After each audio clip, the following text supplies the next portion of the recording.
Good morning students. Today I will teach you angiosperms. आज हम पढ़ेंगे आवृतबीजी जिसे हम एंजियोस्पर्म कहते हैं। ये एंजियोस्पर्म प्लांट किंगडम का लास्ट डिवीज़न है। इसके बाद हम अब आगे जो है जब प्लांट्स के बारे में पढ़ेंगे तो बहुत डिटेल में पढ़ेंगे। पहले एनिमल्स के बारे में पढ़ेंगे, फिर प्लांट्स के बारे में पढ़ेंगे, इनकी फिजियोलॉजी, बाहरी स्ट्रक्चर, सब चीज़ें हम बाद में डिटेल में पढ़ेंगे। ये पादप जगत का आखिरी और सबसे उच्च वर्ग है एनजीओ। एनजीओ का मतलब होता है कवर्ड या ढका हुआ, और स्पर्म का मतलब होता है सीड, बीज। इसका मतलब है कि इन पादपों में जो बीज होता है वो बाहर से फल से ढका होता है। इससे पहले हमने अनावृत बीज पढ़े, जिम्नोस्पर्म। उनमें जो बीज होते हैं वो नेकेड सीड पाए जाते हैं, उसके बाहर फल नहीं पाया जाता है। जबकि इन पादपों में सबसे पहले पुष्प का विकास होता है। पुष्प के अंदर मेल और फीमेल ऑर्गन्स पाए जाते हैं, और उसमें फिर निषेचन की क्रिया होती है जिसके फलस्वरूप फल बनता है, और फल के अंदर बीज का विकास होता है। अगर हम इस वर्ग की बात करें तो इस वर्ग में लगभग 25,000 प्रजातियां सम्मिलित की गई है। करेक्टरिस्टिक फीचर्स: पुष्पी पादप, जो इनको फ्लावरिंग प्लांट्स भी बोला जाता है। जो आवृतबीजी एंजियोस्पर्म है इनको फ्लावरिंग प्लांट्स या पुष्पी पादप बोला जाता है। अगर पुष्पी पादप हम बोलेंगे तो एंजियोस्पर्म है। करेक्टरिस्टिक फीचर में जो पुष्पी पादप है ये लगभग सभी तरह के हैबिटेट आवासों में पाए जाते हैं। कुछ 6,000 मीटर की ऊंचाई में पाए जाते हैं, कुछ अंटार्कटिका समुद्र तट पे, कुछ मरुस्थल में पाए जाते हैं। ये पादप शाक, हर्ष, छोटे कह सकते हैं 1 वर्षीय 2 वर्षीय हर्ब्स के रूप में भी पाए जाते हैं। श्रब्स, झाड़ियों के रूप में भी पाए जाते हैं, और बड़े विशाल वृक्ष, ट्रीज के रूप में भी ये पाए जाते हैं। इनमें वास्तविक जड़ पाई जाती है, और तना पाया जाता है, पत्तियां पाई जाती है।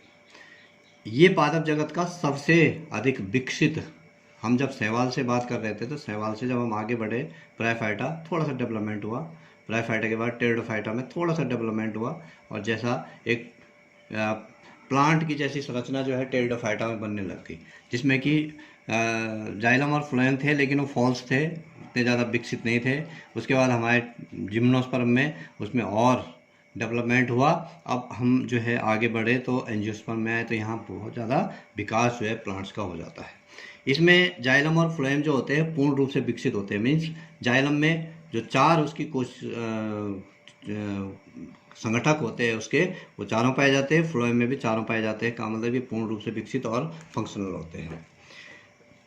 इन पादपों को 2 वर्गों में बांटा जाता है। एक होते हैं एक बीजपत्री, मोनोकोटिलिडन्स, और दूसरे होते हैं द्विबीजपत्री। मोनोकोटिलिडन्स का मतलब होता है कि इनका जो बीज होता है उसमें केवल एक बीज पत्र पाया जाता है, एक सिंगल कोटिलिडन पाया जाता है। जैसे कि गेहूँ, धान, ये जो घास फैमिली जिसको हम कहते हैं, ग्रास फैमिली हम जिसको कहते हैं, उसके में पाए जाने वाले जितने भी होते हैं उनमें सब, क्योंकि अगर उस बीज को हम तोड़ते हैं तो 2 बराबर भागों में नहीं बढ़ता, वो अनइक्वल भाग में वो बढ़ जाता है, उसमें कोटिलिडन एक ही पाया जाता है। द्विबीजपत्री की अगर हम बात करें, डाइकोटिलिडन, जैसे सेम का बीज है या जितनी भी दालें होती है उनको अगर हम पानी में भिगा दें तो उसके 2 कोटिलिडन्स अपने आप जो है अलग हो जाते हैं, तो उसमें 2 कोटिलिडन पाए जाते हैं। पादपों में जनन अंग जो होते हैं वो पुष्प होते हैं। पुष्प 2 प्रकार के होते हैं। एक होते हैं एकलिंगी पुष्प। एकलिंगी पुष्प का मतलब होता है जिसमें केवल या तो नर भाग होता है या फिर मादा भाग होता है। जैसे हम मक्का की बात करें अगर, तो मक्का में 2, एक ही पौधे पर 2 पुष्प लगते हैं।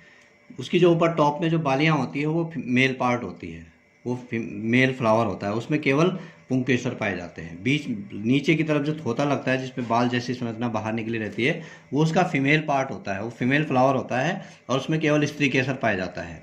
तो वो एक लिंगी पुष्प हम उसको कहेंगे।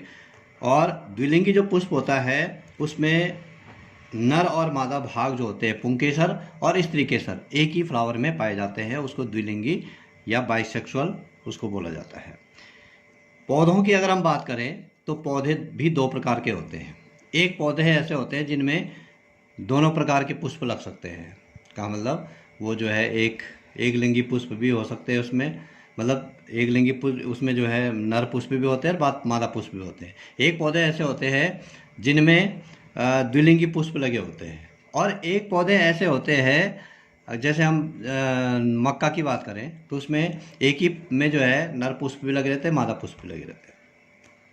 एक होता है जैसे सरसों, सरसों में केवल द्विलिंगी पुष्प लगे रहते हैं। एक पौधे ऐसे होते हैं जिनमें पूरे पौधे में केवल मेल फ्लावर्स लगेंगे और दूसरे पौधे में केवल फीमेल फ्लावर्स लगेंगे। जैसे हम पपीते की बात करते हैं या सहतूत होते हैं, ये केवल ये जो है डायसियस होते हैं। एक लिंगाश्रयी बोला जाता है इनको, डायसियस मतलब एक प्रकार के पुष्प, एक पेड़ में एक प्रकार के पुष्प पाए जाते हैं, तो डायसियस इनको बोला जाता है, या एक लिंगाश्रयी। दूसरे होते हैं द्विलिंगाश्रयी, जैसे मक्का है, मक्का जो है द्विलिंगाश्रयी है, या अन्य जिनमें जो है द्विलिंगी पुष्प या दोनों प्रकार के पुष्प पाए जाते हैं, वो जो है उभयलिंगाश्रयी उसको बोला जाता है, मोनोसियस। अब बात करते हैं नर जनन अंग जो होते हैं, इनमें पुंकेसर होते हैं, मादा जनन अंग जो होते हैं स्त्रीकेसर होते हैं। अगर हम एंजियोस्पर्म जो प्लांट होता है उसकी बात करें तो वो इस स्पोरोफाइट होता है, बीजाणुद्भिद जिसको बोलते हैं, जिसमें कि गुणसूत्रों की संख्या द्विगुणित होती है। पूरे पौधे में सभी भागों में गुणसूत्रों की संख्या द्विगुणित होती है। अब नर भाग हो गया पुंकेसर, मादा भाग हो गया स्त्रीकेसर। पुंकेसर में परागकण, परागकोश के अंदर परागकण होते हैं, पोलन ग्रेन्स उनको बोला जाता है, और वो जो पोलन ग्रेन होते हैं वो जो है मेल पार्ट होता है, मेल पार्ट जो है पोलन ग्रेन्स इसके होते हैं। स्त्रीकेसर में अंडाशय, और अंडाशय के अंदर ओव्यूल, ओवरी के अंदर ओव्यूल जिसको हम बीजांड कहते हैं वो पाया जाता है। और परागकण जो होते हैं पुष्प के परागकोश से निकलकर स्त्रीकेसर के ऊपरी भाग जो होता है वर्तिकाग्र, वहां तक पहुंचकर परागण की क्रिया करते हैं, पॉलिनेशन कहते हैं उसको हम। बीजांड के अंदर गुरु बीजाणु मातृकोशिका, जो बीजांड होता है ओव्यूल जो होता है उसके अंदर गुरु बीजाणु मातृकोशिका होती है, मेगा स्पोर मदर सेल उसको बोलते हैं, वो अर्धसूत्री विभाजन करती है। यहाँ तक जो है गुणसूत्रों की संख्या द्विगुणी होती है। अर्धसूत्री विभाजन के फलस्वरूप 4 गुरु बीजाणु बनते हैं, जिनमें से 3 नष्ट हो जाते हैं और 1 सक्रिय हो जाता है। गुरु बीजाणु को भ्रूण कोश कहते हैं, वो जो है एम्ब्रियोसेक उसको बोला जाता है, भ्रूण कोश। इसके अंदर 1 अंड कोशिका होती है, 2 सहायक कोशिका होती है, 2 ध्रुवी कोशिकाएं होती है और 3 प्रतिमुखीय कोशिकाएं होती है, का मतलब 8 न्यूक्लियाई स्ट्रक्चर ये होता है। और यही मेन जो है रिप्रोडक्टिव पार्ट होता है फीमेल, जिसको फीमेल पार्ट कहते हैं। परागकण, अब जब वर्तिकाग्र में परागकण पहुंच जाता है तो उसका अंकुरण होता है। अंकुरण के बाद वो बीजांड द्वार तक पहुंचता है।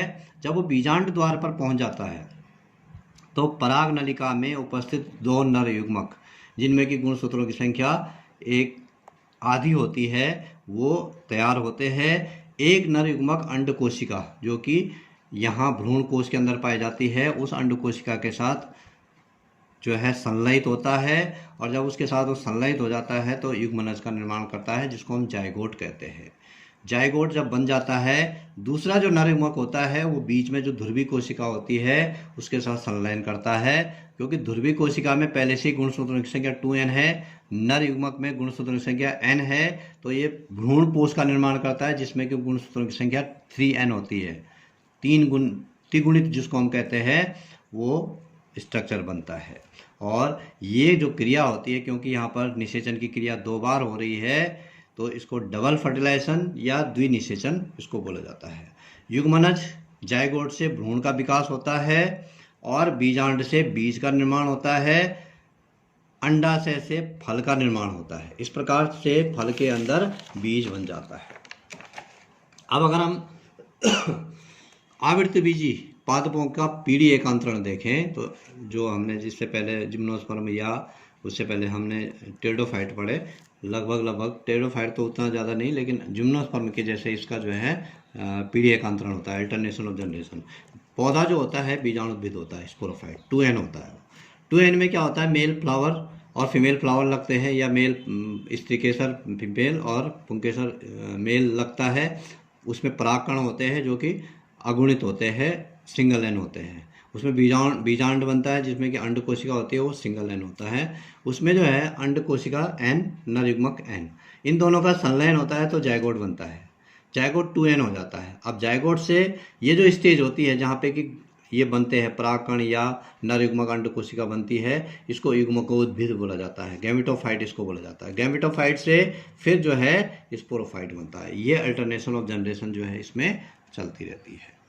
ये जो चैप्टर है प्लांट किंगडम, तीसरा जो चैप्टर है पादप जगत, ये यहीं पे समाप्त होता है। Thank you.